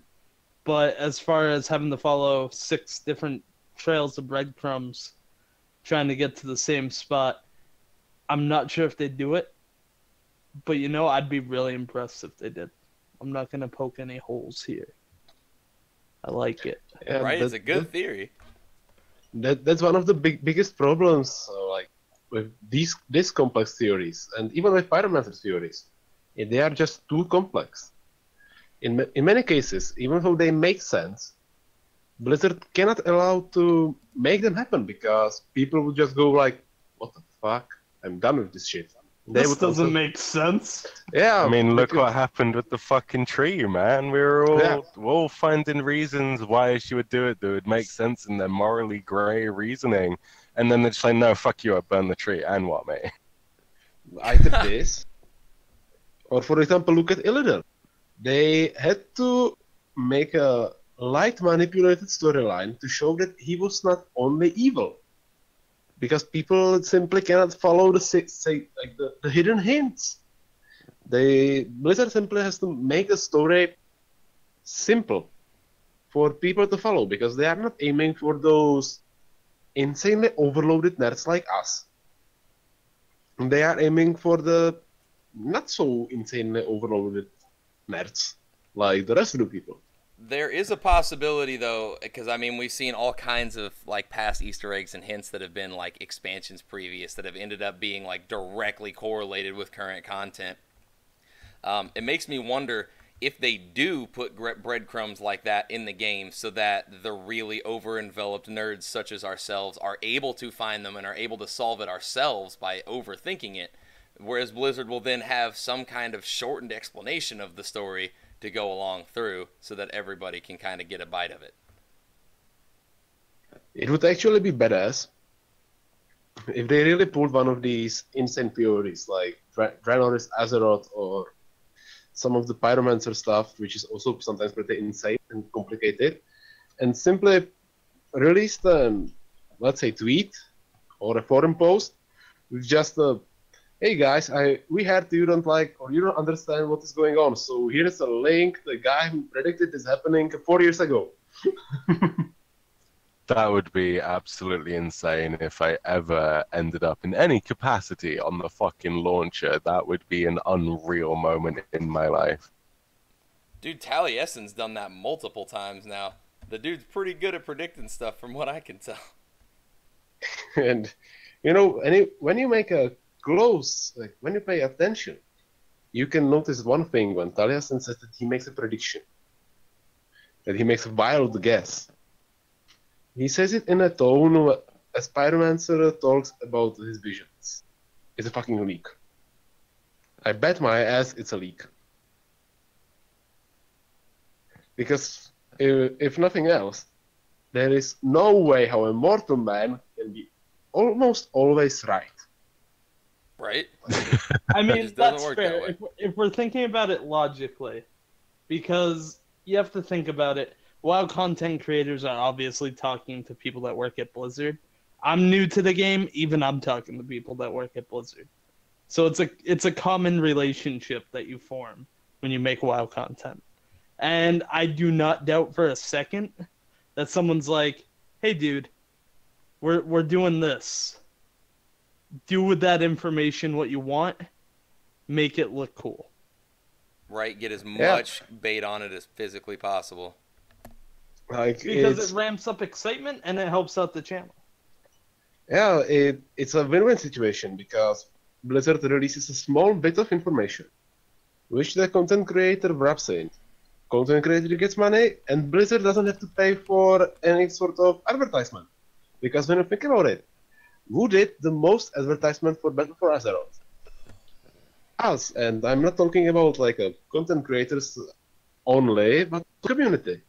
Because we are the ones who are punching each other in the face in public because, like, we made a fun of Anduin or someone said Sylvanas is evil bitch. Yeah. Is the community driven by the content creators, which are doing most of the advertisement? So it's completely understandable also on the Blizzard part of things to, like, give those small leaks informations. That's why Blizzard is so on top of being the absolute best company all around to take care of their content creators. And I mean, they do take really good care of us, man. Like, Blizzard's one of the only companies out there that I mean, aside from the mistake that YouTube made with the Warbringer short, which is corrected if you just contest it, apparently. Like, they're the only company out there that'll give you 0 copyright strikes if you're making their content while using footage, music, anything from their games. Like, I've used Diablo footage and Diablo music in my WoW videos.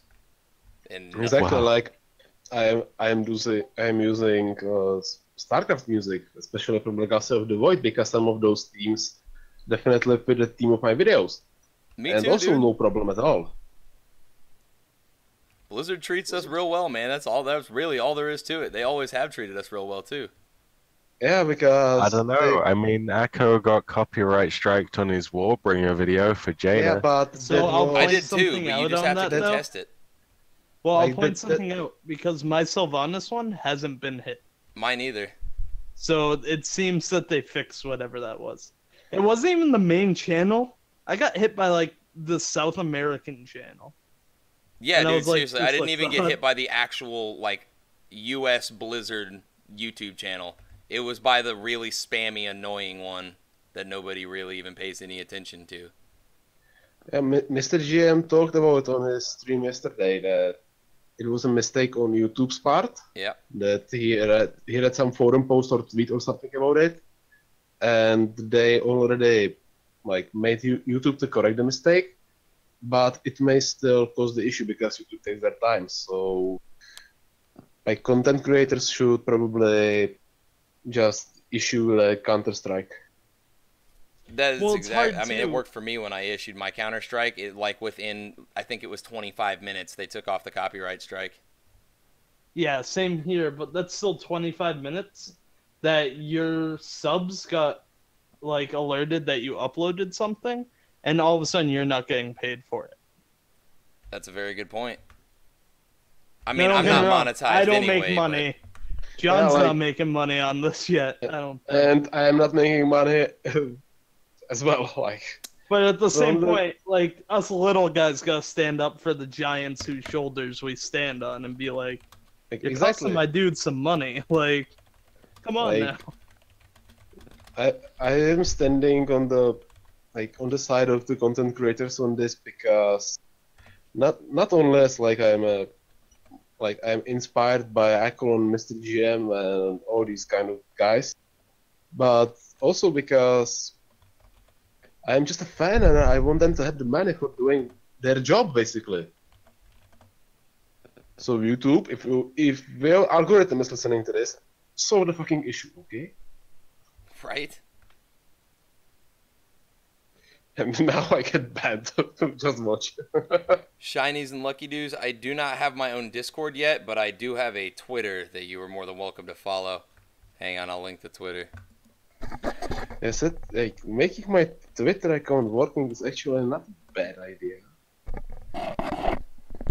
But I have never used Twitter in my life, so God knows how that will end up. I've never used Twitter before in my life either until I made one for my YouTube account. I don't know, Twitter's a pretty good way of keeping up with updates, and I post my stream schedules and stuff like that there. I used it in high school once. Like, Dating scene was real awkward in high school. I have a Twitter profile registered to my main mail address, so I just have to alter that one and set it all up. But I have no fucking idea how the Twitter UI even looks. So. Me either. Who knows? Nobody knows. All I'm told is you should hashtag. I still don't understand it, but you should. It's been working for me so far. It's like when you make a text for YouTube, yeah? Like you just put keywords there that people find out the content from. Like, pretty much. Hashtag each of your posts in relation to what your post is about or what your channel is about. Some people just like write out their post and then hashtag everything that they want to at the end of it. Some people like integrate it.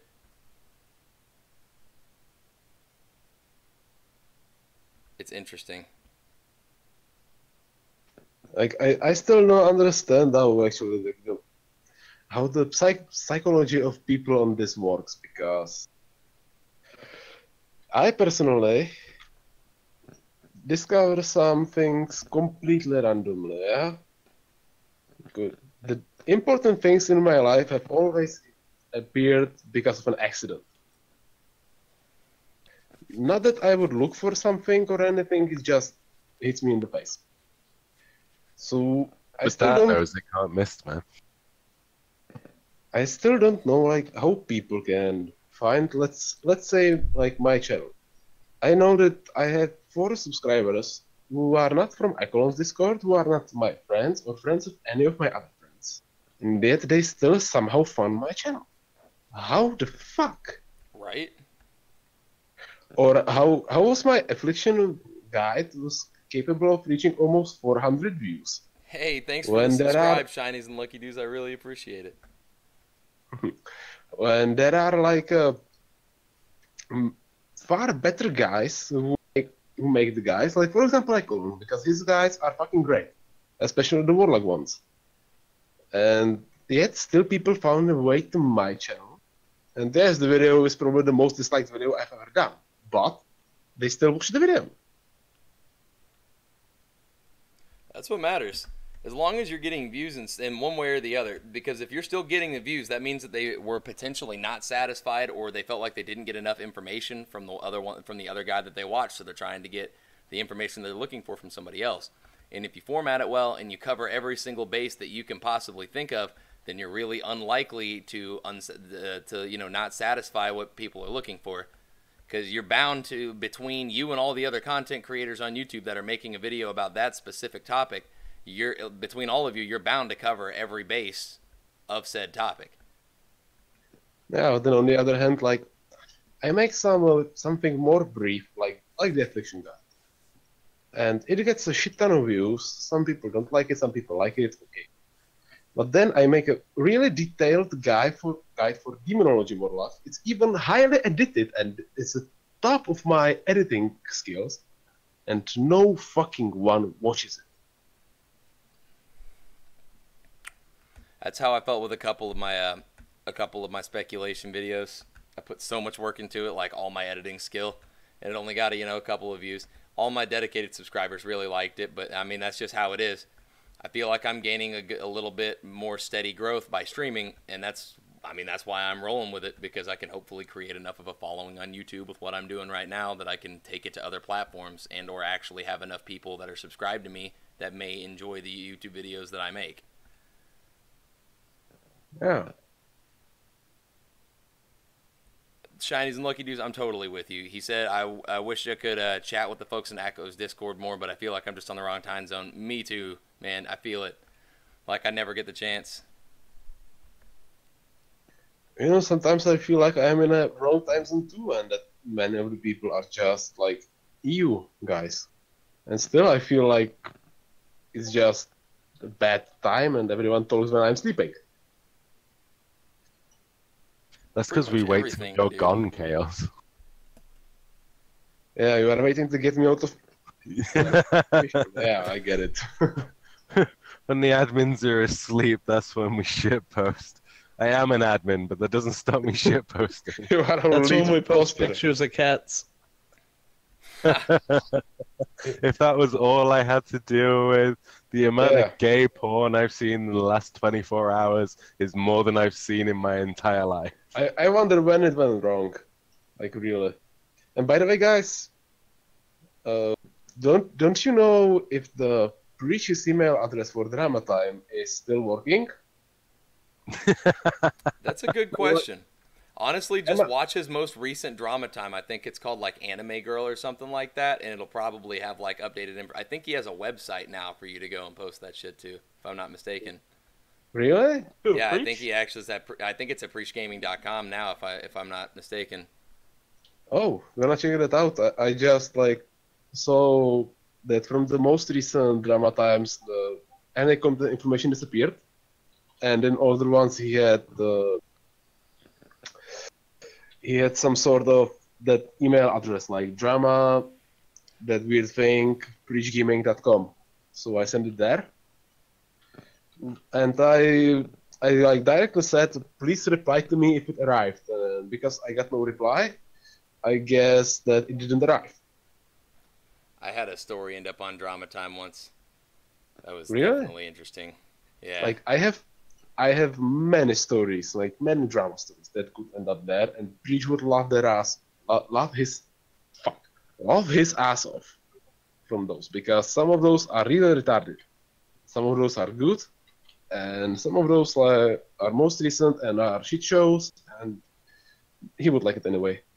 The really stupid ones are his favorite. The one that he read of mine was my first RP experience. Oh god, that was a fucking mess. You weren't the one that was milking goats, were you? No, but I have heard that one. Like the Drama Times. Like he read mine especially during the end of MOP. Like mine got read a long time ago. Like the RP dramas are simply the best ones ever. They really are. That's why I'm happy to be an RPer. Because like sometimes I just look at those stories and like, are people seriously doing this shit? Like is what this the a fuck? usual thing? Especially like the Anime Girl. I think I've seen that one, and I was like, wait, what the fuck? What is this? Really? What the fuck is this? I saw one that started out on Second Life. Yeah, dude. It was like a sugar daddy story on Second Life. The dude ended up spending like close to $1,000 or some shit on the person pretending to be the chick, and then just like ditched the dude because he saw a Cataclysm trailer. That's fair. I was like, that's a level of petty savagery that I one day hope to achieve. Thanks for your help. I'm gonna go play this different game. Oh, cool. I'll play with you. Nah, you should probably stay here. Yeah, you can just stay. See, you can't have the sugar daddy's meat. You can't cross those streams, those money streams. That would be a big problem. Could you Unless imagine an argument in Yell chat in the middle of Stormwind about it? What was I saw a meme the other day about there's a fetish where rich people like to throw money at poor people. And I was like, yo, where you guys at? Right? I'll help you out with that. I'll help you out with that anytime, dude. Especially if I get paid separately after the deal. Hell yeah. I'll even let you call me a name or two. Just don't be too aggressive. Right? Call me peasant. Call me Like, peasant. that's fine. Oh my god. Just make sure to toss like hundos at me, not fives. If it's less than a 10, it's bullshit. Go away with that To be shit. fair, if someone's tossing hundreds and hundreds of dollars at you a second, you can't complain about what they call you. Right? Shammy said there's one apparently to them, not for you to take their abuse.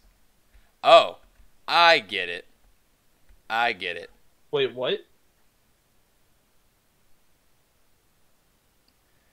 Atish said, I'm never Basically. going to an RP server ever again. ... Shivers. Atish, you don't have to.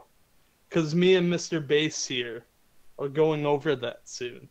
Yes, we are. Which, speaking of which, I have a work schedule for the next month. So after I'm done streaming today, I can get in touch with you about scheduling something for that. Heck yeah. I think Xiaomi meant that there's a way to earn money by being verbally abusive to people. Like they will pay you Yeah, dude, for they want to you be to call them demeaned. shit names So I can take out my aggressions on people. and They get pay paid me for it. it. And I won't become a casualty of the Me Too movement. And hopefully I'm- you won't have to But consider then- yourself a prostitute. Hopefully. But it. I'd wear that with pride. But like, wait a second. I always kind of stuck because of the language barrier. Verbal abuse is just like a sexual shit, or is it like a serious shit where I will call the people just a stupid idiot, fucking cunts and all that kind of shit? I mean, I could see people getting verbally churned on by, like, getting screamed at and being called, like, a stupid piece of shit. I mean, I don't necessarily see where you could get arousal from that, but I mean, hey, everybody's into their own thing, yeah. Yeah, dude, look up World of Warcraft. You'll see what people are into. Or you could just watch my stream with Zach here when we delve into the very, very deep darkness of Moonguard. Oh God, we're going to be going over the laws of Stormwind too. I don't know if you guys have ever heard of any of these laws, Chaoslance and Apocalypse, but they get pretty intense. There's a whole 80 hierarchy. 85 pages of just laws for Stormwind. Oh, and they change regularly too. Don't worry. They have Oh, yes, committee they meetings to change and update these more often than fucking U.S. Congress does.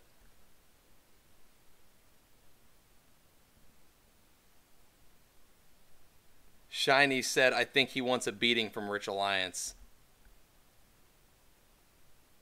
Do you? I guess there's only one thing to say, really. He plays on Moonguard. That should answer your question by itself. True. I main on Wormrust now, but I still. But is Wormrest any better? Wormrust is known as a more elitist server, so they take things more seriously there, and it's a little bit higher quality of roleplay, they say. Personally, I think they're about the same in quality of roleplay, but there's definitely less backhanded, like, doxing shit going on. Because I was running rampant in Moonguard, like, 6 to 8 months ago. The dark side of RP. Dude, it gets hella dark, bro. It gets disturbing. Like, That one time is- I made the mistake of going into the basement of the Goldshire Inn, and I saw, like, a bunch of bears piled on top of each other and shit, and there was gnomes standing around naked cheering for them. I didn't know what the fuck was going on. All I knew is I wanted to go home. That's called the Goldshire Special. I think I know what drama story you have written because I've listened to a similar one recently. Oh, no, you know! No! You figured it out! No! Shit. Link it, please, Chaos and Shit. DMs. I will get it. But that is getting late for me. I'm gonna go spend time with the wifey. You boys take it easy and try not to wear too much tinfoil. Thanks so much for coming and stopping by, Apocalypse. I really appreciate it, man. No problem. You guys in chat that haven't subscribed to Chaoslance or TheNerdsTemplar or even John, what are you doing? Like, they're good channels. Go out there and hit those fucking bells. Smash Hit them. those bells. Alpa? Notification squad. I don't know what the kids say. I don't know either. All I I know will is you should hire hit you. those fucking buttons.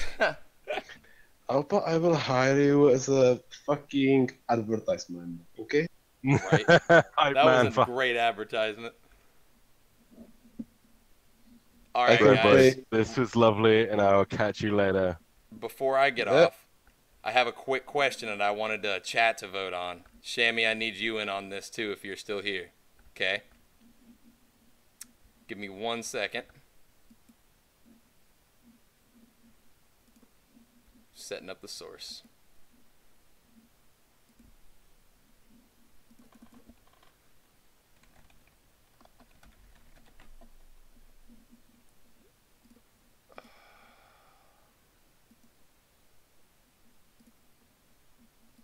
Damn it. Okay. Well, I can't figure it. I can't get it set up while we're live. So either way, I will make a video today about with my 2 new possible intros. I'm deciding on if I'm going to stick with the old one or if I'm going to go with the new one that I have made. I did a little bit of editing and playing around with it as per Shamikaze's and Apocalypse's suggestions, which actually ended up turning out way better, and it made it well improved. Thank you very much for the suggestions, guys. So be expecting that video sometime tonight or early tomorrow, and give me your votes in the comment section. Let me know what you think about it. And anyway, thanks so much for watching, everybody. I really, really appreciate it. We had a fantastic discussion today, as always, with a very active chat. I will see you all next time, and I will keep in touch with the stream schedule for all of those of you who follow me on Twitter. Have a good one, guys, and be safe. Bye, guys. Bye bye.